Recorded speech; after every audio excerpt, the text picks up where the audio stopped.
All right, here's our homework from the other night, the Iroquois Constitution, and I just wanted to go through it and make sure that everybody knows how to do it when they get home.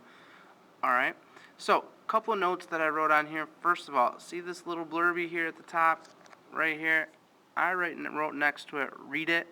Always read the little blurs before the document. There's going to be a wealth of information there I'm going to show you in just 1 second. Next thing I made sure to write down on my paper is soaps. We're going to be soaping this document. This is just going to make a nice little checklist, make sure I'm doing what I'm supposed to be doing. And as always with my soap, with my A, my audience, I'm going to have an equal sign up here so I write it out in my own words. And for my purpose, I'm going to write it out in my own words, and then I'm going to go back and underline in the text. All right, so let's take this first part. All right, it says, in the 15th century, 5 separate nations of Iroquois, Mohawk, Seneca, Cayuga, and Oneida and Onondaga united to form the League of the Five Nations. The purpose of the Iroquois League was to end eternal warfare and form a strong alliance against outside enemies. To further their goals, the League created a constitution called the Great Binding Law that consisted of 117 individual laws and customs governing all aspects of life, from self-government and war to family relations, religion, symbolism, and burial rites. In the following excerpt, the speaker, Dekinwada, is the great Mohawk leader credited with establishing the Great Peace among the nations. He speaks to Abhora, leader of the Onondaga. In this English translation, the term Lord means chief. In other words, wherever I say chief, you're going to think, or wherever I say Lord, you're going to think chief. Okay? So, let's go through and start soaping this bad boy. All right, I got my red pen. There's my red pen. Got my red pen out. First things first, our source. Well, guess what? The blurby helped us. It gave us the source before we even started reading. We know the source is, right, the speaker, Dekinwada. So I'm going to write my S-O right there. Also, if he's a speaker, what type of document does this have to be? You're right. It has to be a speech. Very, very good. All right, next up, so I cross off this. My occasion. When did this happen? If we look at our very top, 15th century, that's our O. So we're talking a long time ago. We're talking, 1600s era. Let's keep going. Our audience. Well, if Dekinwada and our Abhora are leaders of the Iroquois, guess who they're speaking to? That's right, we go up here and we're going to jot down Iroquois. That's going to be our A, so we've got that crossed off as well. Next up, our purpose. The blurb's going to tell us what the purpose is as well. Why is he talking? What are they going to be talking about, right? They've created this Iroquois League. What are they going to talk about? They're talking about the Constitution, called the Great Binding Law, that consisted of 117 laws and customs governing all aspects of life, from government and war to family relationships, religion, symbols, and burial rites. So, our purpose, let's put that in our own words, right? He's going to explain the Iroquois. Oops, spelled Iroquois wrong there. Constitution. All right, so now we've got to get into the document. We've got to read. Every time they talk about something that's explaining the Constitution, we're going to underline it. That's going to be part of our purpose. All right, so we're going to be looking for things like laws, things they can do, things they can't do, that sort of stuff. Let's take that first paragraph. It says, I am Dekinwada, and I am with the 5 nations confederate lords. Remember, lords means chiefs. I plant the tree of great peace. I plant it in your territory, Abhora, and I, the Onondaga nation, in the territory of you who are the fire keepers. Is there anything in there about laws? Nope, just kind of a nice introduction. I named the tree of great long leaves. Under the shade of this tree of the great peace, we will spread the soft, white, feathery down, the globe thistle as seats for you, Abhora, and your cousin lords.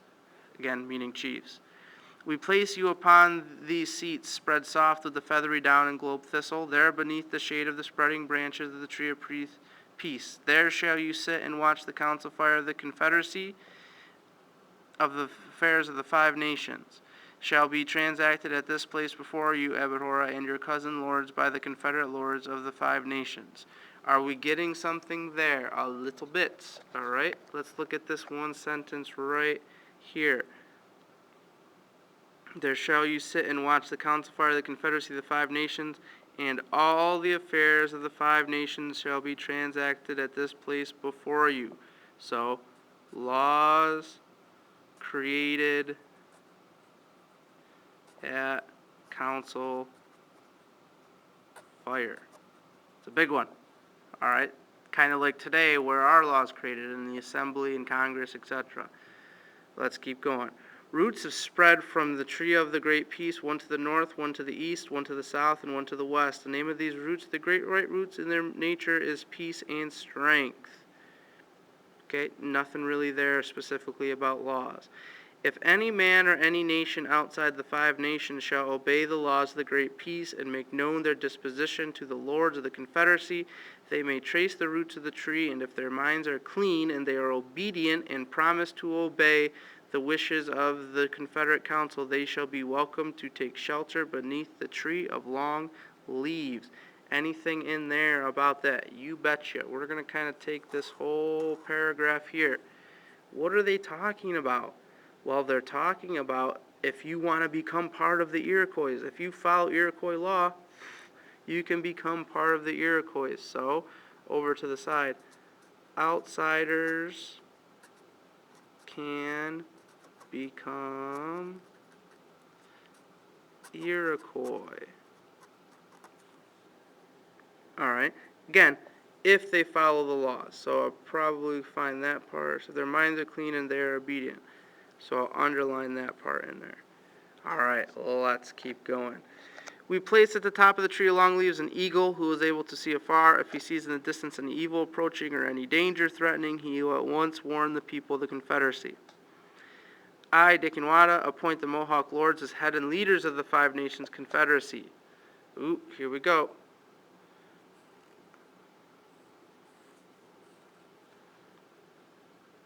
And I'm going to finish crossing off up here, right? And then I'm going to see Mo, if I can, right here. Mo.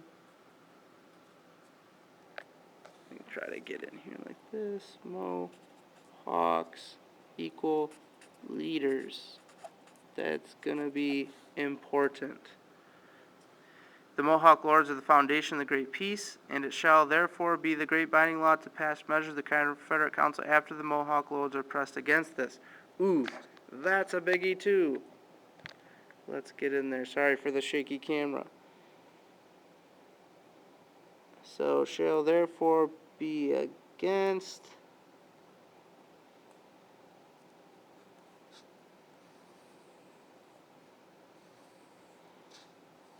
in other words, they have to say yes to new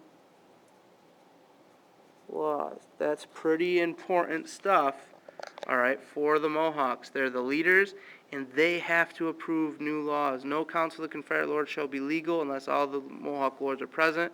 That makes sense. All the business of the 5 nations confederate shall be conducted by 2 combined bodies of Confederate lords. Again, lords means chief. First, the question shall be passed to by the Mohawk and Seneca lords. So I'm going to underline that,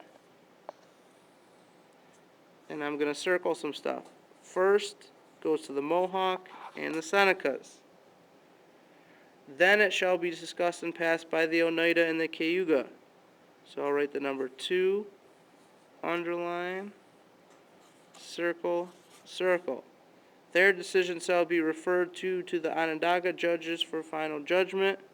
So Onondaga, final judgment. So this is how they pass laws. So the Mohawk and the Seneca talk about it.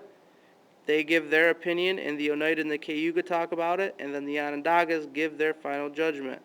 The same process shall obtain when a question is brought before the council by an individual or a war chief. All right, we have successfully soaped the document. there are some questions on the back. All right, first thing, source, occasion, audience, purpose, subject. You are going to write down all of that from the front here. I'm not going to do it now just for the sake of time. Now we've got some questions. All right, answer the questions in complete sentence and tag them. The author writes planting the tree of the great peace. Where does the author mean by the tree of the great peace? So if I'm tagging this, see if, no, that's not going to help. Remember, I get rid of the question part. So, what does, I get rid of that. My T is going to become my complete sentence. So the author means by, get rid of my this.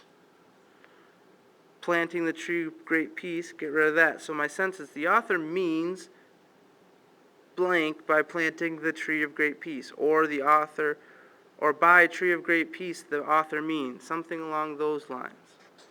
Which sentence from the text describes how the Iroquois would treat anyone outside of the 5 nations? So, get rid of my which, get rid of my question marks, the sentence from the text. Now remember, that means you've got to cite evidence, and we talked about how to do that in class. You can just use document 1 at the end of your quote. How do the 5 nations of the Iroquois make decisions? The 5 nations and the Iroquois make decisions, and we cross that out. All right, that should give you a jump start on the rest of your homework. I'm not going to answer the questions for you. You've got all the answers there on the front.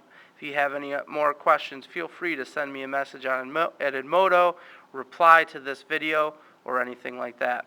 Have a good one.